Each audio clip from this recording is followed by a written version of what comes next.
Hello friends. तो friends, air sporting की जो सीरीज चल रही है उसको अपन आगे बढ़ाते हैं। तो without wasting any moment we should come to the point and the next 10 sentences are before you on the screen with errors. So let us go through first sentence. The Irish party has lost whichever claim it had to speak for the people of Ireland. The Irish party has lost whichever claim it had to speak for the people of Ireland. Hindi देखिए, Irish party has lost whichever claim.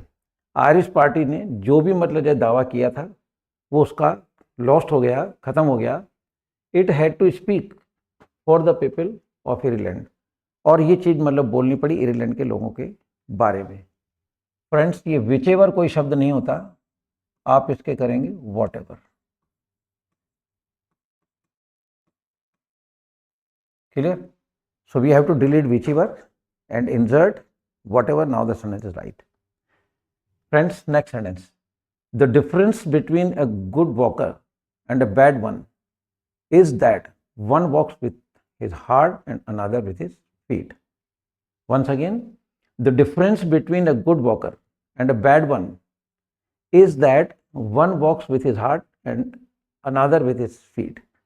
Friend, दो जने होते हैं तो another word use नहीं आता, पहला और दूसरा। तो हमें यहाँ पे अनदर हटाना है, अदर लिखना है। Clear? Now the sentence is right.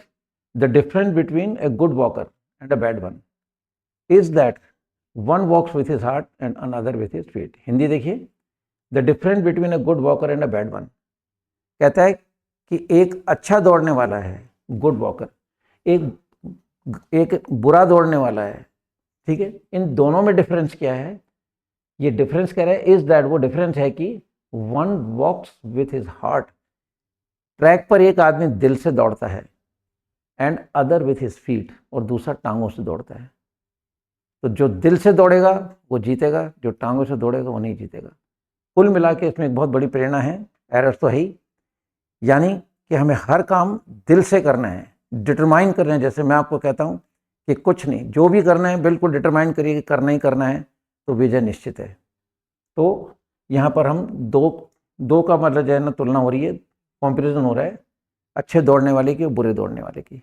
तो दूसरे के लिए अनादर वर्ड नहीं आएगा, अनादर जाता है प्लूरल के लिए। तो अनादर जो होता है अदर का प्लूरल होता है, और यहाँ पे हम दो हैं तो अनादर हटा के हम अदर कर देंगे। So high prices rose that many people could no longer afford the necessities of the life. Once again, I'll go through it. So high prices rose that many people could no longer afford the necessities of the life. क्या कहना चाह रहा है? हिंदी देखिए। So high prices rose, कीमतें इतनी बढ़ गई थीं, that की many people could no longer afford the necessities of life. बहुत सारे लोग, अधिकतर लोग जो हैं वो अपने जीवन की जो बेसिक नीड्स होते हैं उनको भी अफोर्ड नहीं कर पा रहे थे, महंगाई इतनी बढ़ गई थी। ठीक है, afford the necessity of the life. Necessity of the life basic needs कहलाती हैं, रोटी कपड़ा और मकान।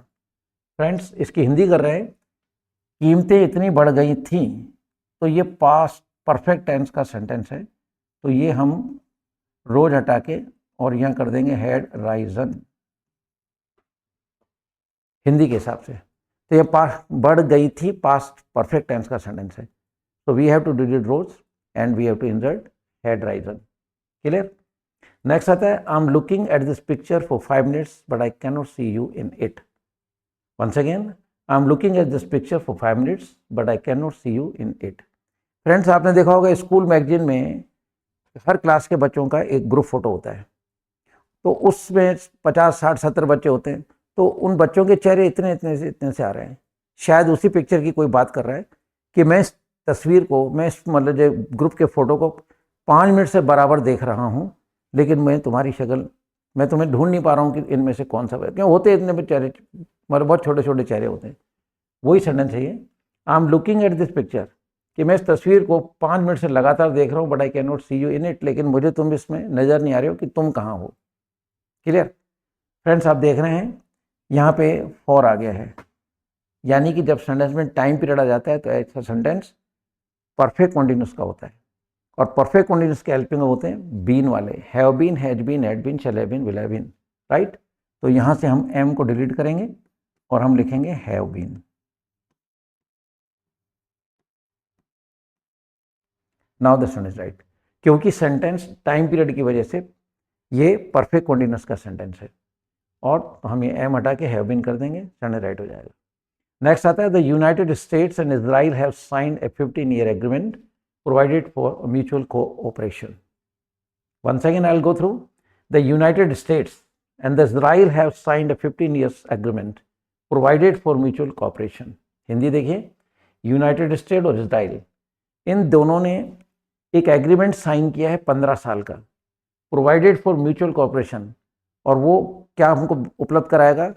आपसी समझ, कि हम एक दूसरे का साथ देंगे, म्यूचुअल कहते हैं आपसी, तो म्यूचुअल कोऑपरेशन यानी हम दूसरे का जरूरत के समय साथ देंगे। तो यूनाइटेड स्टेट और इजराइल के बीच में 15 साल का एग्रीमेंट हुआ है, ठीक है, म्यूचुअल कोऑपरेशन के लिए।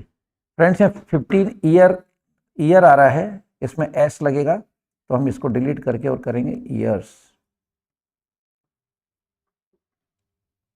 Clear?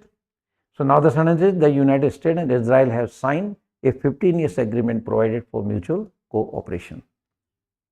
Come to the next sentence. Misfortunes when faced bravely and manly become less troublesome. Once again, misfortunes when faced bravely and manly become less troublesome. ये कहता है कि दुर्भाग्य यानी कि मुसीबतें when faced bravely, कोई मुसीबतें आती है, उनको अगर हम बहादुरी से उनका सामना करें, manly का मतलब मर्दानगी से उनका सामना करें, become less troublesome, तो वो जो समस्याएं होती हैं वो ज़्यादा परेशान नहीं करती हैं और हम उनको आसानी से सॉल्व कर सकते हैं। क्लियर? फ्रेंड्स, इसमें कोई एरर नहीं है, this sentence is right, no error is there. Move to the next one. They were the first to come and the last who went. Once again, they were the first to come and the last who went. Hindi देखिए, they were the first to come. आपके घर में कोई programme है तो कई लोगों की आदत होती है ना, कि वो क्या करते हैं, जैसे किसी घर में प्रोग्राम होता है सबसे पहले जाते हैं और वहाँ जाके व्यवस्था को संभालते हैं। ऐसे लोग कम होते हैं, और तो ऐसे लोग मतलब जब सबसे पहले जाके काम में हाथ बढ़ाते हैं, ठीक है, and the last who went, और आते टाइम सारा का सारा मतलब जो काम मतलब जो समेट के फिर घर जाते हैं। तो यहाँ पे जो हिंदी आ रही है वो ये है, they were the first to come and the last to go आएगा, ये हु वेंट ना करके ये हम लिखेंगे टू गो, यानी वे दे वर टू फर्स्ट टू कम, कि वे लोग आने में भी सबसे पहले आके हाथ बटाते हैं और जाते टाइम भी पूरा समेटा करके फिर घर जाते हैं। तो वहाँ जाएगा the last to go. Next आता है I can not forgive him for he has committed not one but many mischiefs. Once again, I can not forgive him, short form को बोलते समय पूरा बोलना चाहिए। शॉर्ट फॉर्म लिखने में काम आती है, बोलने के अंदर शॉर्ट फॉर्म नहीं यूज करनी चाहिए, right. So I can not forgive him for he has committed not one but many mischiefs. I can not forgive him, मैं उसे माफ नहीं कर सकता हूं। दो सेंटेंस के बीच में जब फॉर आता है, यहाँ पे फॉर बिकॉज का काम कर रहे हैं, यहाँ पे फॉर की हिंदी है क्योंकि, यहाँ पर फॉर कंजंक्शन है, इसको बोलते हैं कोऑर्डिनेट कंजंक्शन। और यहाँ जब दो वाक्यों के बीच में फॉर आता है, ये कोऑर्डिनेट कंजंक्शन है, और यहाँ फॉर का मतलब क्योंकि है, और ये दो वाक्यों को जोड़ रहे हैं, right. I can not forgive him, मैं उसे माफ़ नहीं कर सकता क्योंकि he has committed not one but many mischiefs, क्योंकि उसने एक शैतानी नहीं की है, उसने कई शैतानियाँ की हैं। आई बात समझे? तो क्या he has committed not one but many mischiefs, कि उसने मतलब जो कई शैतानियाँ की हैं। तो फ्रेंड्स, आप देख रहे हैं I can not forgive him, मैं उसे नहीं माफ़ कर सकता हूँ क्योंकि he has committed not one but many mischiefs. देखिए फ्रेंड्स, मिस्चीफ का जो है ना प्लूरल नहीं होता, शैतानियाँ वर्ड नहीं होता है, शैतानी के तरीके होते हैं। तो यहाँ पे मैनी एक्ट्स ऑफ मिस्चीफ आएगा, इसमें से ऐसा हटा देंगे, ये आ जाएगा मैनी एक्ट्स ऑफ मिस्चीफ। शैतानी के तरीके होते हैं ये। शैतानी जो है उसको, जैसे दूरी शब्द होता है तो दूरियां वर्ड नहीं होता है, दूरी का प्लूरल नहीं होता दूरियां, समय का समय शब्द नहीं होता। इसी तरह से जो शैतानी है वो शैतानी होती है, पर बच्चे शैतानी के तरीके अलग अलग होते हैं। शैतानियाँ कोई वर्ड नहीं है, तो यहाँ पे हो जाएगा many acts of mischief. Next आता है हमारा such people who do not know how to be courteous and sweet mannered in a civilized society are disliked. Once again, such people who do not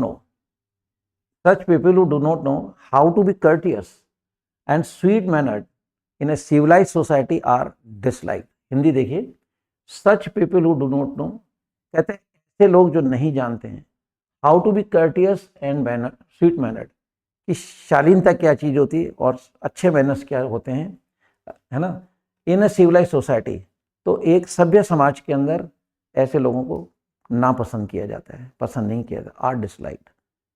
फिर देखिए ऐसे लोग जो बिल्कुल नहीं जानते हैं कि कर्टसी क्या चीज़ होती है, कर्टियस और स्वीट मैनर क्या होते हैं, तो एक सभ्य समाज के अंदर ऐसे लोगों को पसंद नहीं किया जाता है। फ्रेंड्स, आपको मालूम होना चाहिए, ध्यान से सुने, किसी भी WH के पहले जो भी शब्द आता है उसके पहले द आर्टिकल आएगा ही आएगा, ये निश्चित है। तो जब कभी भी आप किसी भी WH के पहले कोई शब्द देखें उसके पहले द आर्टिकल आएगा, क्योंकि जब WH शब्द सेंटेंस के बीच में होता है कहीं, वहाँ पर वो क्वेश्चन नहीं होता, वहाँ पे वो सिंपल फॉर्म में होता है। तो यहाँ पे हिंदी है हो कि कौन नहीं, यहाँ हो कि हिंदी है जो, कोई भी WH हो, चाहे यहाँ पे मतलब जब वॉट आवे, वैन आवे, है ना, वॉट आवे, वैन आवे, विच आवे, हु आवे, हुम आवे, हाउ आवे, किसी भी WH शब्द के पहले अगर एक शब्द है, वो इस शब्द की वजह से वो डेफिनेट हो जाता है और उस शब्द के पहले आपको आर्टिकल दी लगाना है, ये 100% है। तो सच को डिलीट करके हम द लगा देंगे। अब ये संडे बन रहा है, the people who do not know, व्यक्ति जो बिल्कुल नहीं जानते हैं how to be courteous and sweet mannered in a civilised society are disliked.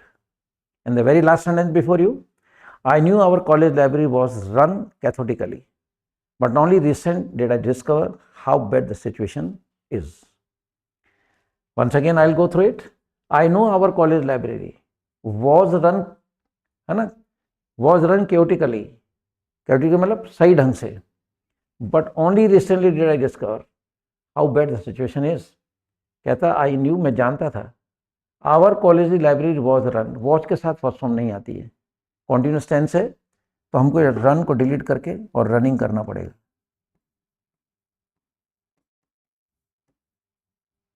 अब ये सने राइट हो जाता है, I knew our college library was running chaotically but only recently did I discover, लेकिन अभी मैंने क्या सिचुएशन देखी, how bad the situation is, अभी मैंने पाया कि लाइब्रेरी की हालत बता जो बहुत ज़्यादा खराब है। सो फ्रेंड्स, ये थे आज के 10 सेंटेंस विथ एरर्स, और मैं कोशिश कर रहा हूँ कि मैं आपको एरर्स भी बताऊँ और उसके जो रीजन्स हैं वो भी मैं आपको बताता चलता हूँ, ताकि कॉन्सेप्ट क्लियर होते चले जाएं। और माय पर्सनल एडवाइस कि आप इनको, इन वीडियोस को 2 बार 3 बार जरूर देखें। एक बार मतलब 3-4 बार देखने से वो चीज़ माइंड के अंदर हमेशा क्लियर रह जाती है। So I hope so you might be enjoying this programme of this series of error spotting. With this words I should say good bye to all of you. Jai Hind.